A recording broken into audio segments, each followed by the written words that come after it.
পিলখানায় এবার হামিম যোগ। গত 30শে জুলাই পূর্ব বর্ধমানের রেনেসা টাউনশিপের একটি জিম থেকে হামিম মণ্ডলকে গ্রেপ্তার করে বেঙ্গল এসটিএফ। বাবা মা বোনকে নিয়ে বর্ধমানের মন্তেশ্বরের কুসুম গ্রামে থাকতো হামিম।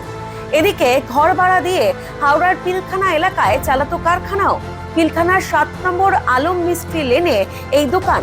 হামিমের সেই ডেরায় পৌঁছলো এই সময় লাইভ।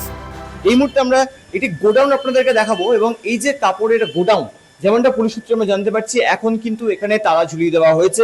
এখন কিন্তু ভেতরে কাউকে প্রবেশ করতে দেওয়া হচ্ছে না। তবে এই গোডাউনে দীর্ঘদিন ধরে কাজ করতেন হামিম মণ্ডল, এমনটাই কিন্তু এখানকার স্থানীয় মানুষজন জানাচ্ছেন। অন্যদিকে দাঁড়িয়ে তার মূলত যে কাজ ছিল, অর্থাৎ জামা কাপড়ের মধ্যে বারকোড লাগানো, অর্থাৎ আমরা যে জামা কাপড় পরি তার মধ্যে যে বারকোড লাগানো থাকে, সেই বারকোড লাগানোর কাজ ছিল হামিম মণ্ডলের। দীর্ঘদিন তিনি এখানে বসবাস করেছেন বলে স্থানীয় সূত্রে আমরা জানতে পেরেছি। কারণ তিনি তার পরিবারকে নিয়ে এই যে হাওড়ার পিলখানার 7 আলম মিস্ত্রি লেনের যে গোডাউন, সেই গোডাউন থেকে একটু দূরেই তার একটি জায়গা ছিল, অর্থাৎ কারবালা ময়দান সংলগ্ন 3rd বাইলেনের একটি আবাসনে তিনি তার পরিবারকে নিয়ে ভাড়া থাকতেন।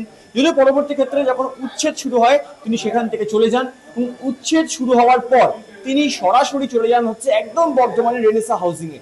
नहीं, यहाँ पे ऑफिस में आते थे सुबह 10 बजे मॉर्निंग में, 4 बजे बंद हो जाता ऑफिस उनका। वो उनका लेडीज थी, एक स्टाफ था, 3 दिन काम करते थे। उनका काम था स्टीकर जो होता है पीछे बनाने का, वही काम करते थे। मैं देख रहा हूँ, 1 साल से देख रहा हूँ। उनके पास सब कुछ प्रूफ है, उनका आधार कार्ड भी है, सब कुछ उनके पास, डॉक्यूमेंट सब जमा उनके पास। হ্যাঁ, একটা ব্যবসায়ী করে এসেছে। আমরা একবার 2-2:30 বাজে রাতে দেখেছি মেশিন নিয়ে, কি পেপারে মেশিন আছে না কি মেশিন আছে, ওই জন্য কাজগুলো এখানে এসেছে ওই ছেলেটা। আর আমরা কোনোদিন দেখে না, আমরা তো 10 মাস আগে দেখেছে। ওই কথা বলছে ওই ছেলেটা এদিকে আমার পাড়ায় দিকে ছেলে নাই, ও ছেলেটা এদিকে রেন্টে ঘর নিয়ে ব্যবসায়ী করছে। অন্যদিকে দাঁড়িয়ে গৌরব শর্মা তিনি কিন্তু সাংবাদিকদের মুখোমুখি এই বিষয় স্পষ্ট করেছিলেন যে তার বান্ধবী, যাকে সাহেবগঞ্জ অর্থাৎ ঝাড়খণ্ডের সাহেবগঞ্জ থেকে গ্রেপ্তার করা হয়েছে, সেই অর্পিতা সরকারের সঙ্গে তার কিভাবে যোগাযোগ থাকতো সেটাও কিন্তু স্পষ্ট করা হয়েছে। কারণ ইনস্টাগ্রাম, ফেসবুক বা হোয়াটসঅ্যাপ ছাড়াও কিন্তু বিভিন্ন অ্যাপ যেগুলো ব্যান হয়ে গেছিল, সেই সমস্ত কিন্তু নিষিদ্ধ অ্যাপের মাধ্যমে যোগাযোগ স্থাপন করা হয়েছিল দুজনের মধ্যে। হাওড়ার মন্ত্রী উমেশ রায়, তাকে ফাঁসানোর চেষ্টা করা হয়েছিল এবং তার ছেলেকে হানি ট্র্যাপের মাধ্যমে ফাঁসিয়ে অর্থাৎ ফাঁসানোর চেষ্টা করা হয়েছিল বলে অভিযোগ উঠেছে। আমাকে শুধু হুমকি দেয়নি, এটা মাননীয় সিএম কেউ করেছিল। আর ওরা দাবা করেছিল যে সিএমের যিনি পিএ ছিলেন তাকেও ওনারাই মেরেছেন।